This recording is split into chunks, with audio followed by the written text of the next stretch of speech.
Only the individual can feel.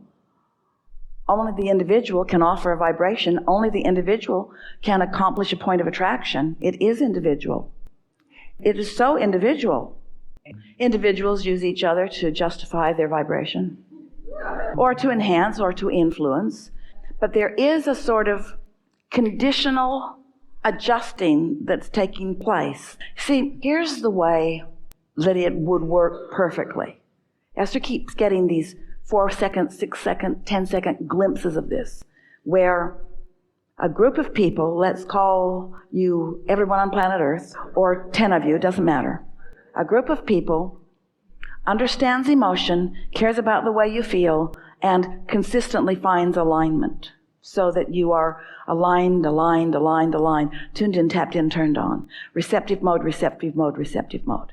And law of attraction responding to you. So now, law of attraction is responding to you, and you are so in sync with your vortexual version. In other words, all that you've been asking for, all that you want, understood by source. But the important factor here is understood by source and not contradicted by you right here, right now. So now, law of attraction is doing its work, which means you as individuals are rendezvousing with the perfect people at the perfect times in the perfect places for the creation of what you individually want. You see, not caring about those that right now aren't a match to that, not caring about those who want differently than you do. You just doing the only thing that matters to you, get into the receptive mode so that you can receive clearly with good timing the impulse for right time, right placement, for the delicious rendezvousing with others and the forming of your teams. That's how you want to form your teams. You want law of attraction to form your teams. Most of you form your teams by looking around for people who need to be part of a team. Oh, you got a weakness? Come with us. You got another weakness? Come with us. Oh, come with us. We'll shore you up. And then you end up with this big clump of weak ones. So what you want to do is get yourself in the receptive mode and then let law of attraction assemble your team. And understand that your team will be ever-changing to satisfy the individual preferences that you are defining all day, every day. Oh. Even in something as intimate and personal and as important as relationship or family, you are still only capable of your own receptive mode. But you see, here's the thing. You're really going to like this. In your coming together with them, in your co-creating with them, you've put plenty of stuff in your vortex about them. All that cooperative, delicious stuff about those people are in your vortex. And when you are in the receptive mode, now law of attraction is giving you the inspiration to rendezvous.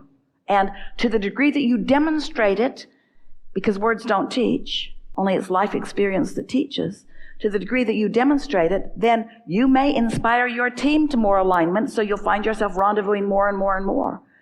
Esther is really enjoying the evolution of her grandchildren, especially her granddaughter right now, who is not very interested in Esther. And Esther wants that to be okay with Esther. She wants to free her from Esther's opinion.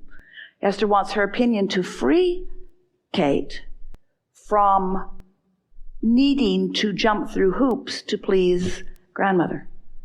Esther wants to demonstrate alignment, and Esther knows that Kate finds plenty of alignment, and oh, they have delicious rendezvous and such fun, such collective fun and harmony. But you can't force it, and you can't schedule it, and you can't demand it. You just have to allow it and let universal timing of things take care of it, you see. Where so often in families and relationships, there is a control factor. We're going to do this, and we're going to be a family, and we're going to sit around this table, and we're going to agree on what we're going to do, and we're going to be nice to each other. And we say, no, you're not. You're not. You're going to individually follow the strongest vibration that's going on within you. But one who's connected to the stream is more powerful, more influential than a million who are not. So as you tend to your own vibrations, you'll find plenty of rendezvousing with them who weave in and out of alignment.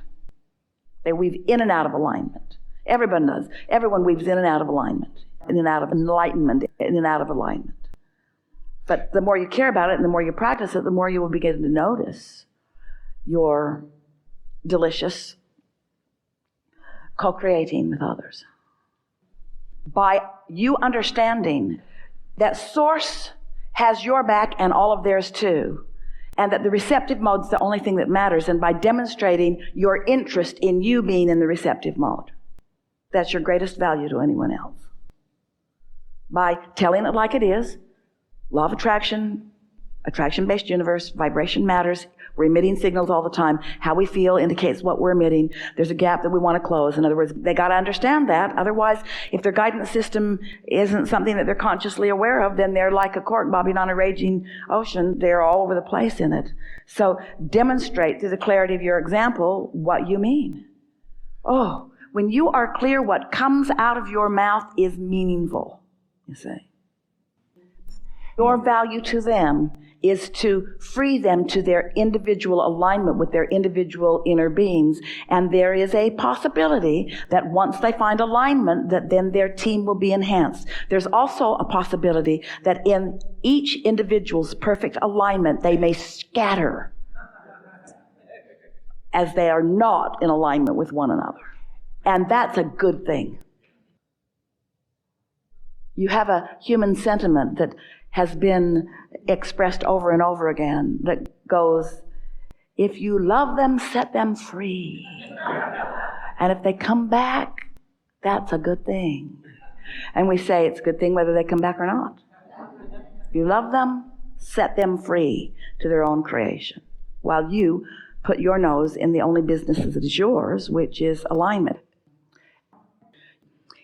If you can help them to understand the concept, the law, the reality, the probability, the possibility, the deliciousness, the perfection of unconditional alignment, unconditional clarity, unconditional love. If you can acquaint them with their emotions and help them to understand that their guidance is working, if you can convince them that every day of their life experience, we'll give you an example. Some years ago, Esther and some friends hired a makeup specialist to come and talk to them about color as it was personalized. And Esther didn't realize it at the time, but this woman was reading vibration. And she understood the vibration in color. And she had broken the color palette into 4 segments. Most people fall into one of those categories. Became very popular for a while of summer and winter and spring and autumn. And they took off their makeup and they put cloths on their heads to pull their hair back out of the way. And then they put these drapes across them that were specially dyed. And it was so obvious when you were in the wrong drape. It was so obvious. If you were in the wrong one, it made big blotches under your eyes. Your skin was all kinds of different colors. And when you got in a compatible harmonics with who you were, your skin tone smoothed out, the lines went away, your mustaches disappeared. In other words, it was obvious. It was like magic, but it was real and it was obvious and it was undeniable. And then she gave them these for each. Esther took home a summer long string of dyed fabrics. And the woman said, don't go to the store and try to match these fabrics with anything. Instead, just lay them out on your garment. And if neither the swatches or the garment stand out one from the other, then it's harmonic, then it is a blend. This is the reason we're telling you this long story. She said, when you go home and you lay the swatches out on the clothing that you wear, you're going to discover that almost everything that you wear and really like is in your palette, because you can feel the harmonics of that. So this is what we want to say to all of you about the path of least resistance that you've been following.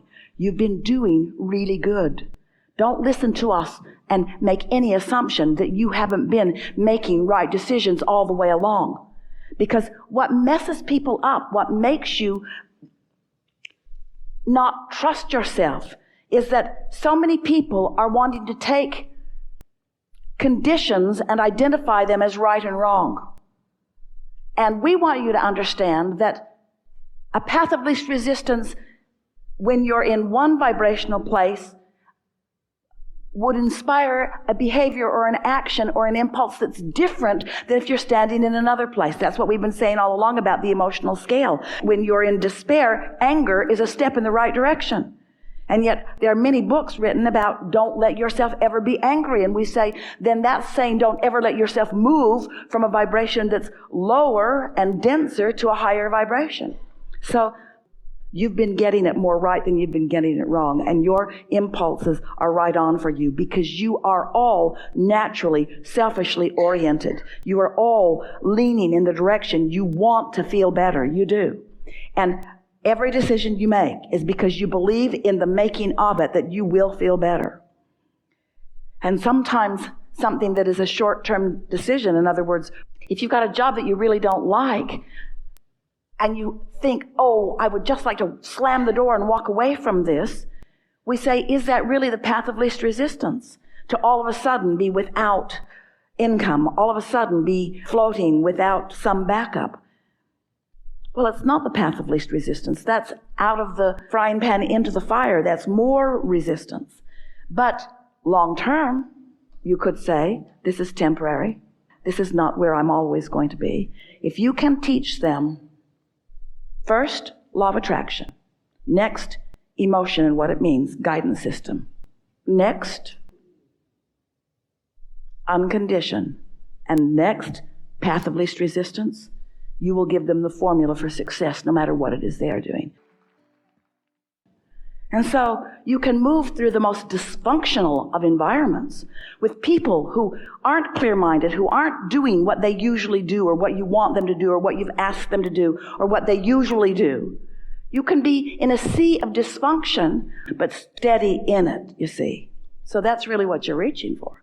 You want to practice it enough that no matter what, you're in vibrational alignment with who you are. And so what if you're not? What is the worst case scenario, really? Don't make Esther think about that. What is the worst case scenario? In other words, inconvenience, maybe time lost, maybe redefining.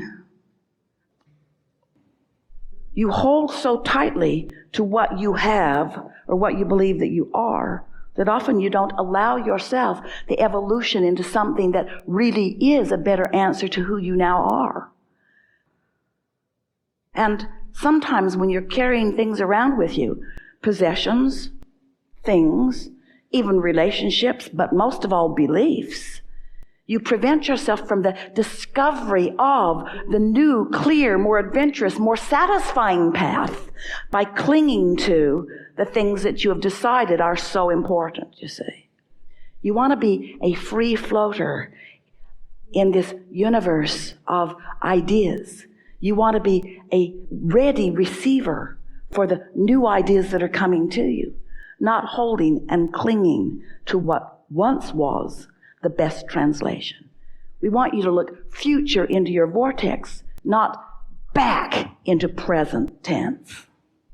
Not backwards into present tense. Not backwards into present tense. Yeah. Finding a way to understand that vibration is really what the ultimate step 4 experience is. It's also what the really ultimate being in the now, in your greatest empowerment is. So often, people are wanting to help others, and in doing so, giving their attention to them where they are. Well, that's just fine, as long as giving your attention to them where they are doesn't cause your vibration to shift to where they are. So, empathy offered from any other place than pure alignment is counterproductive to what your intentions are. Nice to know. Yeah.